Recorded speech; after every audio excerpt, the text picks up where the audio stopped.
a farmer, a salesman, and a plane. Once the salesman laughed in his face, he instantly regretted it. Make sure to like and subscribe. The sun was barely peeking over the horizon as Samuel Carter stepped out of his dusty truck in the airport's private hang-a-lot. His boots crunched against the gravel, the scent of fuel and fresh morning dew mingling in the air.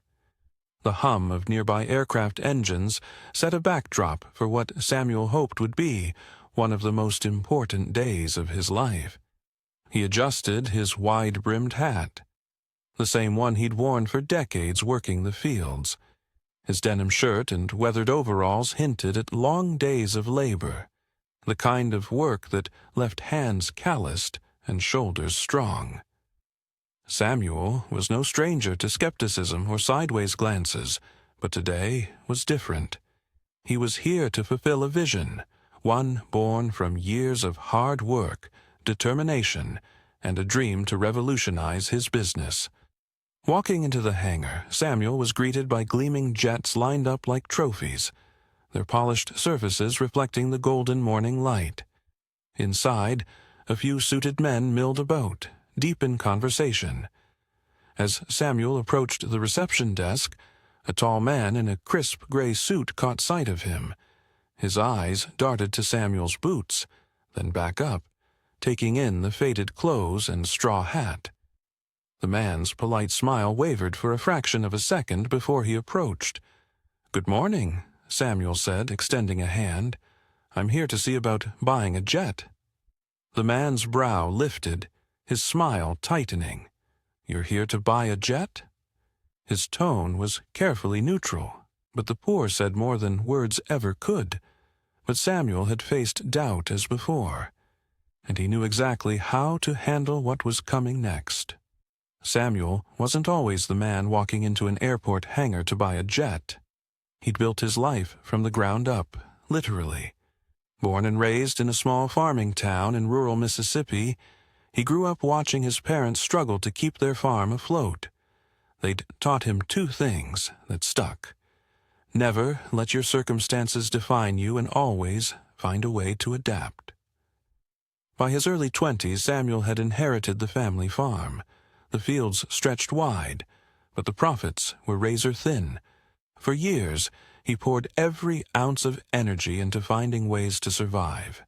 He tried it all, selling at local markets, taking on seasonal labor, and even working odd jobs during tough winters. Nothing seemed to be enough. That all changed the day Samuel decided to stop following tradition and start innovating. While other farmers stuck to selling their produce at nearby towns, Samuel thought bigger.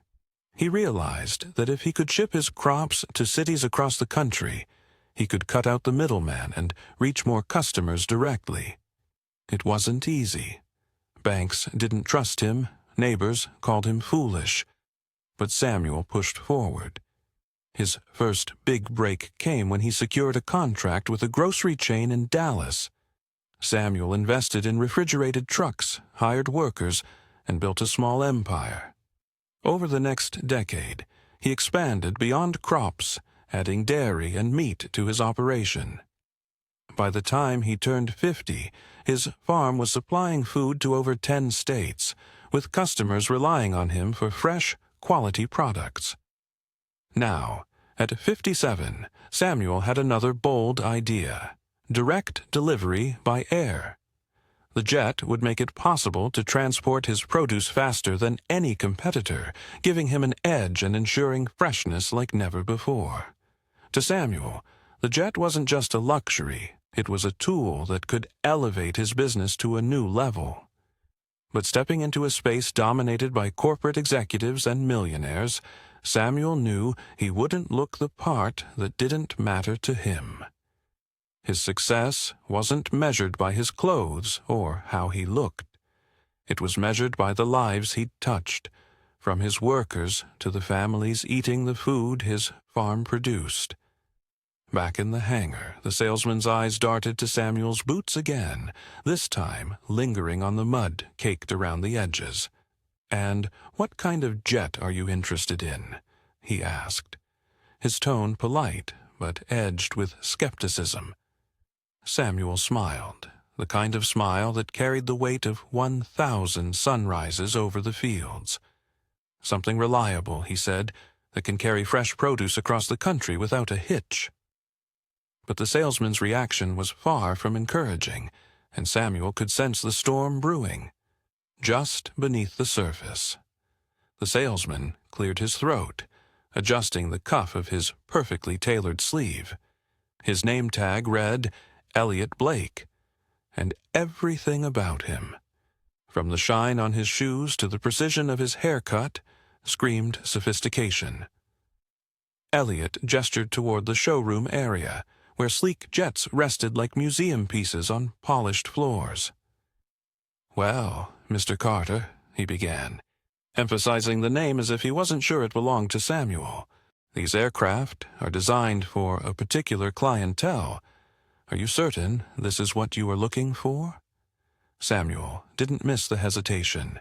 He'd heard it too many times before, sometimes subtle, sometimes loud and clear. But he wasn't here to argue. "I know what I need," Samuel replied evenly. "I've done my research." Elliot's smile faltered. "Of course," he said, leading Samuel to a jet parked under bright overhead lights.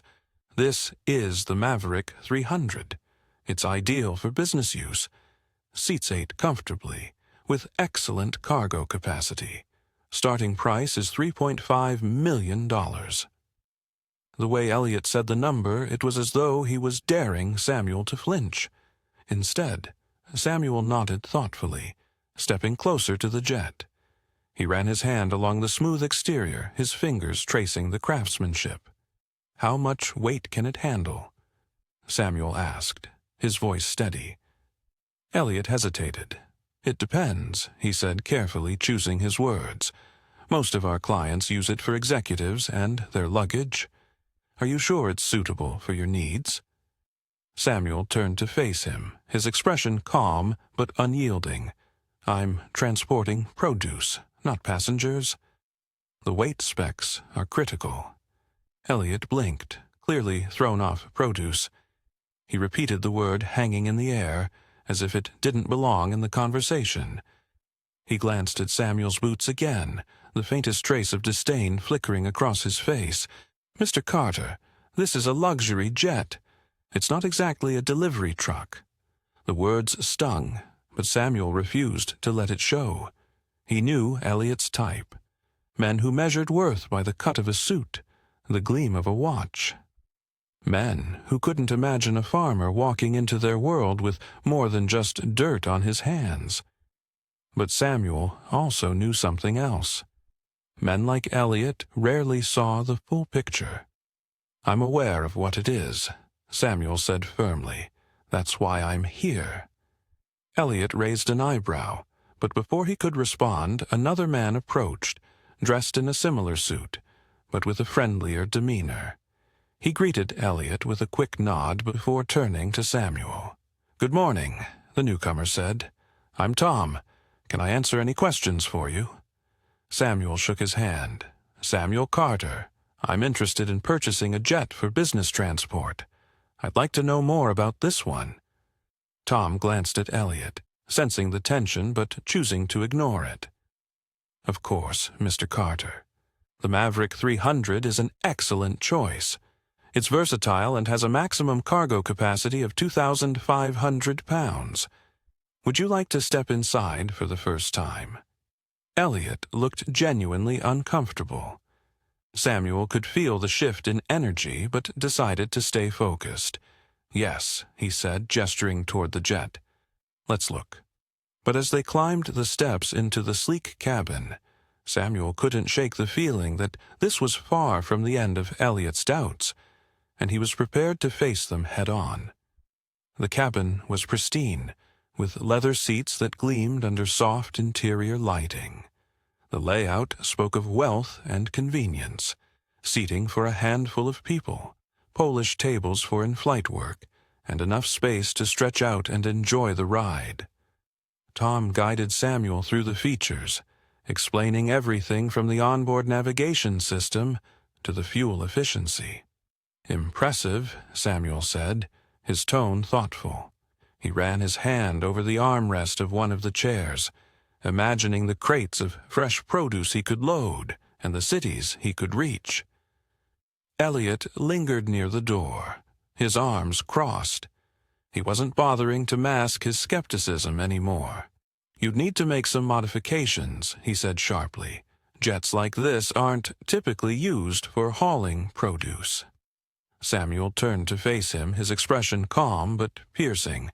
"And yet, they can be," he replied. "Efficiency is efficiency, no matter what you're transporting."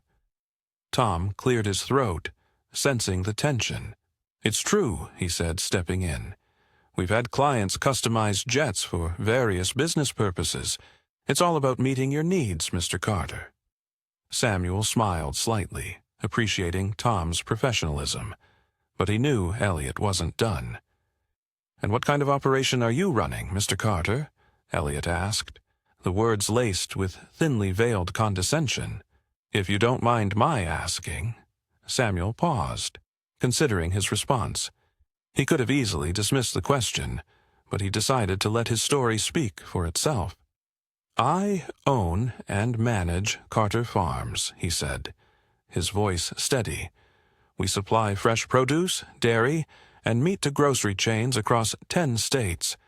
My team has over 50 employees, and last year we generated $12.8 million in revenue." For a moment, silence filled the cabin. Elliot's smirk faltered, replaced by a flicker of disbelief. 12 million, he repeated, as if the number itself was foreign to him. "That's right," Samuel said, "and we're growing. Demand keeps increasing, and I'm here because this jet will help us meet it. My customers count on quality and speed, and that's exactly what I intend to deliver." Tom looked genuinely impressed, while Elliot seemed to be struggling to process what he had just heard. That's quite the operation," Elliot stammered, attempting to recover. "I didn't realize you didn't ask," Samuel said plainly. His voice wasn't angry, just matter of fact. "You looked at me and assumed." The words hung in the air, undeniable and heavy. Elliot opened his mouth to respond, but nothing came out. Tom, sensing the moment, broke the silence. "Mr. Carter, I believe this jet could be an excellent fit for your needs," he said, his tone genuine. "If you'd like, I can connect you with our customization team to discuss the modifications." "I'd appreciate that," Samuel replied. "Let's make it happen." Elliot shifted uncomfortably, his confidence visibly shaken. Samuel caught the look but didn't dwell on it. He'd encountered countless people like Elliot over the years, people who underestimated him, dismissed him, or outright ignored him. But Samuel had learned long ago that the best way to deal with doubt wasn't anger, it was results. As they exited the jet, Tom excused himself to grab some paperwork, leaving Samuel and Elliot standing by the stairs. For a moment, neither man spoke. Then Elliot cleared his throat. I owe you an apology," he said, his voice quieter now. "I misjudged you." Samuel turned to him, his expression unreadable. "You're not the first," he said simply, "and you won't be the last." Elliot nodded, his gaze dropping to the floor. "Still, it was wrong. I'll make sure everything moves smoothly from here." Samuel studied him for a moment, then gave a small nod. Fair enough. But even as the tension eased, Samuel couldn't help but wonder how many others faced the same judgment and never got the chance to prove themselves. That thought stayed with him as the day unfolded. As the day progressed, Elliot's demeanor started to change. Whether it was guilt gnawing at him or the realization that Samuel was serious business, his once dismissive attitude gave way to something resembling respect, or at least an attempt at it. When Tom returned with the paperwork, Elliot stayed close, chiming in with details about the jet's specifications. His tone was smoother now, more professional, but Samuel could still sense the undercurrent of discomfort. Elliot wasn't used to being wrong, and it showed so, Mr. Carter. Elliot began cautiously. If we proceed with the purchase, I'd recommend adding reinforced cargo flooring. It would help with the weight distribution of your produce crates. Samuel glanced at him, noting the effort. He decided to meet it halfway. "That's a good suggestion," he said. "I'll need to speak with your customization team to ensure it fits the business model." Elliot nodded quickly, almost too eagerly. "Of course. We can set up a meeting as soon as you're ready." The shift in Elliot's tone didn't escape Tom, who shot Samuel a knowing glance. It was subtle, but it was there. A shared understanding between two men who had seen this kind of behavior before. Samuel appreciated Tom's quiet support, but he wasn't here for validation. He was here to get the job done. As the conversation moved to pricing and logistics, Samuel stayed sharp. He knew his numbers, and he wasn't about to let anyone sell him on unnecessary features. Elliot tried once or twice, suggesting add-ins that Samuel quickly declined. By the third attempt, Elliot stopped, realizing Samuel was no easy mark. By the time they finished, Elliot seemed genuinely invested in making the sale work. He even offered to personally oversee the customization process, a gesture Samuel couldn't decide was born from sincerity or damage control. "Thank you, Mr. Carter," Elliot said as they wrapped up the discussion. "We'll make sure everything is handled with care." Samuel simply nodded, his expression steady. "I'll hold you to that." As they walked back toward the hangar's entrance, a small group of people gathered near the front desk caught Samuel's attention. One of them, a young black man in his early 20s, dressed in a crisp maintenance uniform, was speaking animatedly with an older gentleman who looked like a manager. From their body language, it was clear the younger man was pleading his case about something, but the manager seemed unimpressed. Samuel slowed his pace, watching the interaction unfold. The younger man glanced up and caught Samuel's eye, his expression shifting to something like recognition. Samuel wasn't sure why, but something about the scene struck a chord. He turned to Tom and Elliot. "Give me a moment," he said, his voice firm but calm. He walked over to the group, his boots thudding against the polished floor as he approached. The manager turned toward him, his expression polite but guarded. "Can I help you, sir?" he asked. Samuel looked at the younger man, who straightened his posture under Samuel's gaze. "What's going on here?" Samuel asked, his voice steady but commanding. The younger man hesitated, glancing at the manager before speaking. "I was asking about an opening for an apprentice in the aviation maintenance program," he said. "But I don't think I'm what they're looking for." The words hit Samuel harder than he expected. He saw himself in this young man, the same quiet determination, the same fire to prove himself in a world that often judged before it. Understood. But Samuel wasn't about to let this moment slip by without making an impact. He had an idea, one that could change more than just the course of his own day. Samuel turned his attention to the manager, his steady gaze making the man shift uncomfortably. "And why wouldn't he be what you're looking for?" he asked, his voice calm but unmistakably firm. The manager stammered, clearly caught off guard. "Well, sir, it's not that he isn't qualified. We just have a lot of applicants, and we prioritize those with more experience." Samuel raised an eyebrow. "Experience or something else?" The young man's eyes widened, his lips parting as if to speak, but he quickly pressed them together.